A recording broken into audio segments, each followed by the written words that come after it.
Journalist TV news కి స్వాగతం. రైతుల అభివృద్ధి సంక్షేమం కొరకు కాంగ్రెస్ పార్టీ మాత్రమే కృషి చేస్తుందని ఇల్లందు ఎమ్మెల్యే కొరం కనకయ్య పేర్కొన్నారు. గత ప్రభుత్వ హయాంలో ప్రభుత్వ ఖజానా ఖాళీ అవడమే కాకుండా తెలంగాణ ప్రజలపై 7 లక్షల కోట్ల రూపాయల రుణభారం మోపినప్పటికీ ఎన్నికల మేనిఫెస్టోలో ఇచ్చిన మాటకు కట్టుబడి రైతు రుణమాఫీ కార్యక్రమం కాంగ్రెస్ ప్రభుత్వం చేపట్టిందని పేర్కొన్నారు. రైతు రుణమాఫీ కార్యక్రమంలో ముఖ్య అతిథులుగా పాల్గొన్న ఇల్లందు ఎమ్మెల్యే కొరం కనకయ్య, జిల్లా డీసీసీబీ డైరెక్టర్ మేకల మల్లిబాబు యాదవ్, టీపీసీసీ కార్యదర్శి Ramireddy Gopalareddy, central bank CEO Abidul Rehman పాల్గొన్నారు.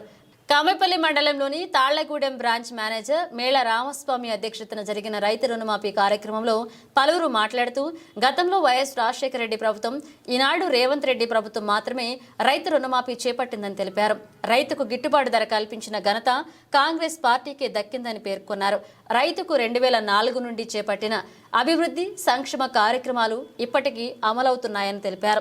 ఒకప్పుడు వ్యవసాయం చేయలేక రైతులు భూములు అమ్ముకుని వలస వెళ్లే పరిస్థితి ఏర్పడిందని, మన్మోహన్ సింగ్ నేతృత్వంలో అధునాతన సాంకేతిక పరిజ్ఞానం రావడం వలన రైతులను అభివృద్ధి ప్రదాతలుగా మారిపోయారని వెల్లడించారు. రుణమాఫీ రాని రైతులు అధికారులకు సరైన పత్రాలు చూపించి అవకాశాన్ని సద్వినియోగం చేసుకోవాలని పిలుపునిచ్చారు. ముఖ్య అతిథిగా వచ్చిన మన ఎమ్మెల్యే కోరం కనకయ్య గారు మరియు ఈ మల్లిబాబు యాదవ్ గారు మరియు మా కొండగూడెం సొసైటీ ప్రెసిడెంట్ హనుమంతరావు గారు మరియు రాంబాబు గారు, పెద్దలు మా బ్యాంక్ మేనేజర్స్ మరియు ఏఈఓ గారు, అందరికీ ఈ కార్యక్రమం ఏదైతే కాంగ్రెస్ పార్టీ ఆ రోజు ఒకటేసారి రుణమాఫీ చేస్తున్న సందర్భంగా ప్రభుత్వం వ్యతిరేక వారు ఏం మాట్లాడారు అంటే ఇది అసాధ్యం, కానీ రేవంత్ రెడ్డి గారు సాధ్యం చేసినారు. ఇప్పుడు ఏదైతే మొదటి విడతలో లక్ష రూపాయల వరకు రుణం వచ్చింది, తర్వాత ఈ 30 తారీఖు వరకు 1,50,000 రూపాయలు రుణమాఫీ వచ్చింది.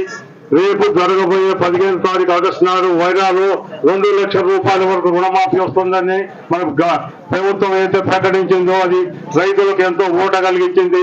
ఎందుకంటే ఇది సాధ్యం కాదనుకున్నారు. ఎందుకంటే గత ప్రభుత్వంలో చేసిన అప్పులకు ఈ బ్యాంకులు రుణమాఫీ ఎట్లా చేస్తారని ఆలోచించినారు. కానీ మన ముఖ్యమంత్రి గారు రేవంత్ రెడ్డి గారు సాహసంతో ఈ ఏదైతే ఈ రుణమాఫీ చేసినారో మన అందరూ రైతులు దానికి అభినందన తెలుపుతూ ఈ రోజు ఈ కార్యక్రమానికి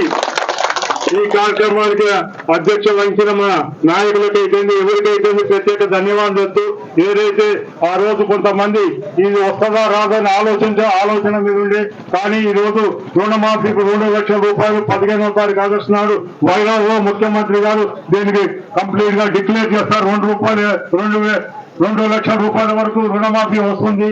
తర్వాత ఏదైతే కొంత క్లారిటీ రాలేదు మేడం గారు, అది మీ దగ్గరకు వచ్చి బ్యాంకులో ఎవరైతే ఉన్నప్పుడు వారికి మీరు కొంచెం ఓపికతో సమాధానం చెప్పాలి. ఎందుకంటే వాళ్ళకి అర్థం కావడం లేదు.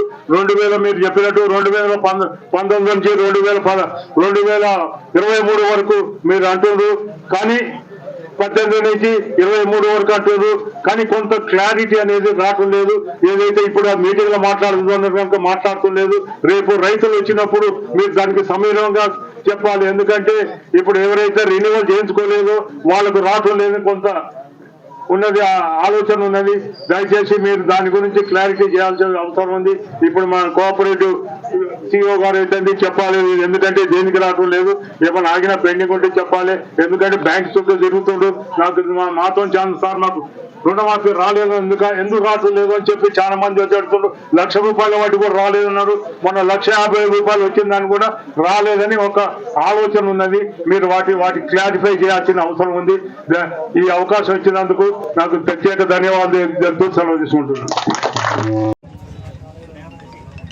ఎన్నికల ముందు ఏదైతే ప్రజలకు మాట ఇచ్చారో ఇచ్చిన మాట ఇచ్చినట్టుగానే మన రాష్ట్ర ముఖ్యమంత్రులు రేవంత్ రెడ్డి గారి నాయకత్వంలో పెద్దలందరూ కూడా ఏదైతే ఆ రోజు 6 గంటలు ఇచ్చి సంక్షేమ పథకాలు ప్రవేశపెట్టారో అవన్నీ కూడా మరి ఉచిత బస్సు, గ్యాస్ కనెక్షన్, 200 యూనిట్లు కరెంటు, రైతు రుణమాఫీ, ఆరోగ్యశ్రీ కార్యక్రమాలు ఇవన్నీ కూడా ఒకటొకటిగా ప్రజలకు ఇచ్చిన మాట తీర్చే విధంగా ప్రయత్నం చేస్తున్నటువంటి మన ఈనాటి ముఖ్యమంత్రి ప్రియతమ నాయకులు రేవంత్ రెడ్డి గారి నాయకత్వంలో మనందరం కూడా ఒక ఆలోచన చేయాలి. గతంలో ఉన్నటువంటి మరి ప్రభుత్వాలు చాలా చూసాం, రైతులు ఎవరు కూడా పట్టించుకోలే. మరి ఈనాటి ప్రభుత్వం